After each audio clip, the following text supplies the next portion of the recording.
Hi friends, welcome back to NEET EAMCET counselling. ఈ short వీడియోలో నేను మెయిన్గా 2 డౌట్స్ అయితే క్లారిఫై చేస్తాను.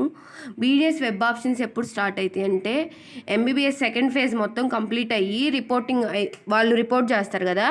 రిపోర్టింగ్ అయిపోయిన తర్వాత మోపప్ ఫేజ్కి notification plus BDS web options రెండు మ్యాక్సిమం ఒకేసారి వస్తాయి ప్యారలల్గా.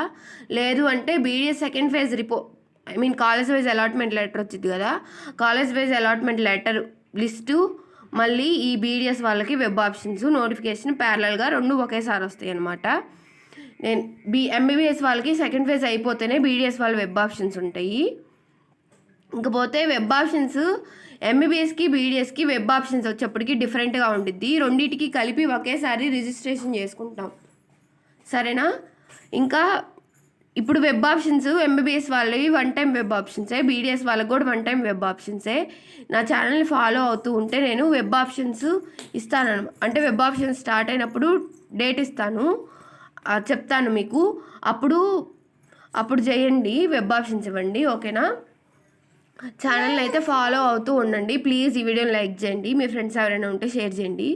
వెబ్ ఆప్షన్స్ బీడీఎస్కి కూడా వన్ టైం వెబ్ ఆప్షన్సే, అదే 3 ఫేజెస్కి వచ్చింది, 5 ఫేజెస్కి వచ్చింది.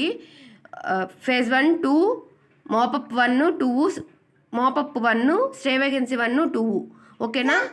ఇన్ని ఫేజ్లకి వచ్చింది అనమాట, ఓకేనా. ప్లీజ్ ఈ వీడియోని లైక్ చేయండి, మీ ఫ్రెండ్స్ ఎవరైనా ఉంటే షేర్ చేయండి. వన్ టైం వెబ్ ఆప్షన్సే, బీడీఎస్కి స్టార్ట్ అయిన వెంటనే నేను వీడియో చేస్తాను. Thanks for watching, bye.